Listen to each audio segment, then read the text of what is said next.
Technique d'impression. Imprimer, c'est quoi? C'est laisser une trace sur une surface. Ça peut être une feuille de papier, ça peut être un carton, ça peut être un tissu comme un T-shirt. C'est ça, imprimer. Donc, il y a 3 techniques d'impression. La première, c'est ce qu'on appelle le frottis. J'ai appliqué du pastel à l'huile, je prends une feuille que je superpose et je frotte pour pouvoir imprimer.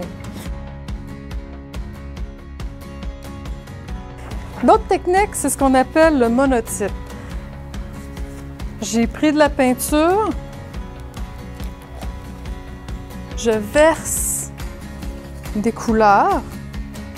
Là, je vous le montre rapidement parce que c'est pas là-dessus qu'on se concentre aujourd'hui. Et je vais superposer un carton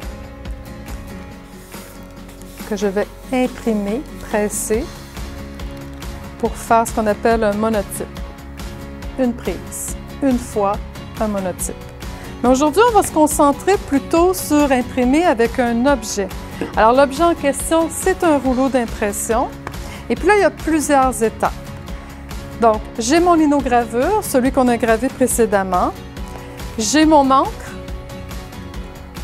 que je vais verser.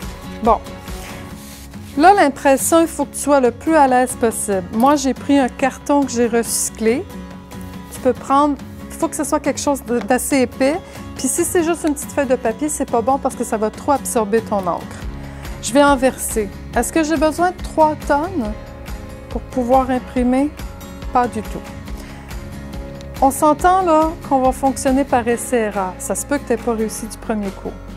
Moi, j'ai 2 rouleaux d'impression. Toi, tu pourras utiliser un rouleau à pâte si tu en as un à la maison. Donc, je prends mon rouleau, je roule mon encre. Est-ce que je l'étale partout? Non, parce que ça va devenir du gaspillage. Et ce que je veux, c'est que mon rouleau il soit vraiment bien imbibé avec mon encre. Et là, je vais venir ancrer ma plaque de linoléum avec des mouvements continus. Au début, tu vas voir ta plaque de linoléum, elle absorbe l'encre, surtout quand c'est neuf. Puis tu vas voir, à force d'usage, ça va être plus facile. Donc, le premier coup, il y a des bonnes chances que ton impression ne soit pas parfaite. C'est ça qu'on va vivre. Je vais l'essayer moi-même devant toi, puis on va voir ce que ça donne. Est-ce que j'en mets épais? Non, parce que l'encre, ça colle. C'est très gluant, ça colle. Donc, il ne faut pas en mettre trop épais. Il faut en mettre juste assez. Comment on sait que c'est juste assez? Essai-erreur. À force de le faire, on va le sentir. Je dépose mon rouleau sur la tranche pour pas que ça abîme sur ma feuille, ça colle sur ma feuille. Je vais prendre mon carton que j'ai déjà coupé. Ça te prend un papier épais, OK? Et là, je vais venir centrer. Ah, un autre défi. Je vais venir centrer mon œuvre sur ma plaque de linoléum. Tu peux la lisser d'abord avec ta main. Et là, je vais prendre mon rouleau. Moi, j'ai un rouleau. Toi, ça peut être un rouleau à pâte. Ça va faire le même travail. Une bouteille, ça va faire le même travail. Et je presse. Donc, c'est le principe de la presse en impression. Si tu vas voir un centre de gravure, tu vas voir des grandes presses avec des roues. C'est le même phénomène ici. Et je presse. Là, le truc, c'est d'avoir la force égale.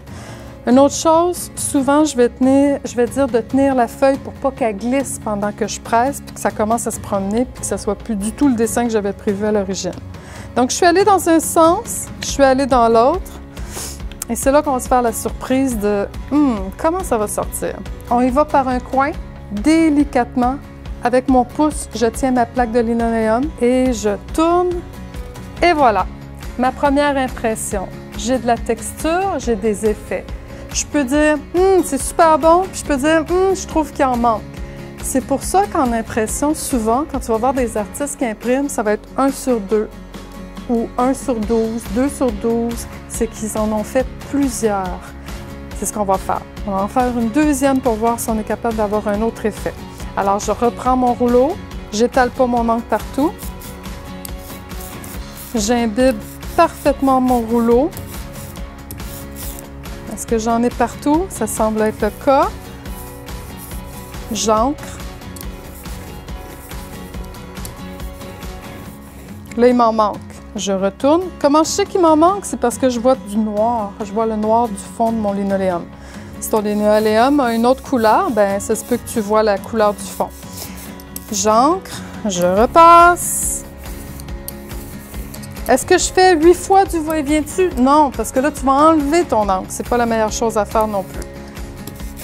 Là, je vois là, que mon linoléum a bu. C'est pour ça que j'arrête pas de revenir et de repasser. J'essaie de me centrer le plus possible sur mon œuvre. Si tu veux, avant, tu pourrais te faire des repères visuels avec un crayon pour bien placer ta feuille pour être à l'aise. Je presse avec les mains pour être sûr que c'est bien adhéré. Je reprends mon rouleau, ma bouteille et je presse. Est-ce que je pèse fort? Ben assez. Je prends le coin, je tiens mon lino avec mon pouce pour pas qu'il bouge. Délicatement, je décolle.